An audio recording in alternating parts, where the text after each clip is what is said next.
Hi! Welcome to the good, the bad, the recommendation. Book reviews by Bryony Rose Smith. Step into my office and we'll talk about Heirs of Power, Book 1 of the Constellation Saga. Heirs of Power is a fantasy novel by Kay MacLeod, which I assume is self-published because I cannot find a publisher. What is it about, you may ask? So, when my friends have asked me what I'm reading, I've actually struggled to do the elevator pitch on this one, but I will give it a go.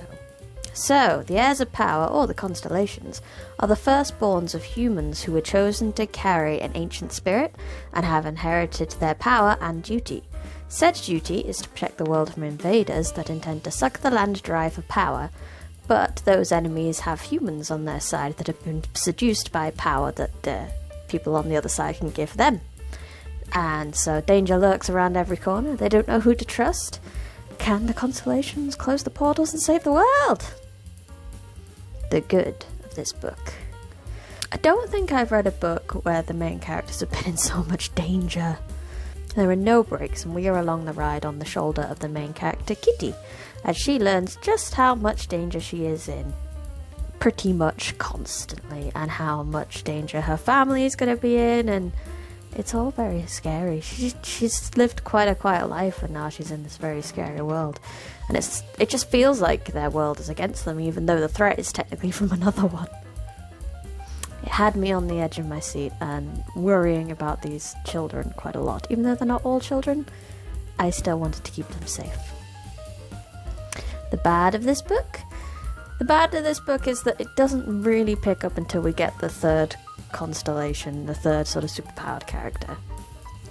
As soon as he joins the team, I feel like we actually get a party dynamic. Kitty gets someone who will, actually talk to her. She's got a chatty character, and you get to find out a bit more. Until then, it's a little bit of a slog. Because Kitty's kept in the dark her own whole life, we get a lot of confusion at the start, and then we get a big info dump, thrust on this adventure, and it's not until that point, I think, where it starts to flow nicely as a story. The recommendation. Do I recommend this story?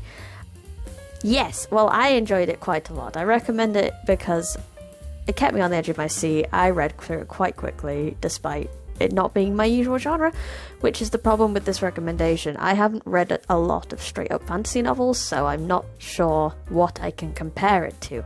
However, all I can say is I would recommend it if you are looking for an epic fantasy with a dangerous journey, little to no romance, and a lot of fun banter.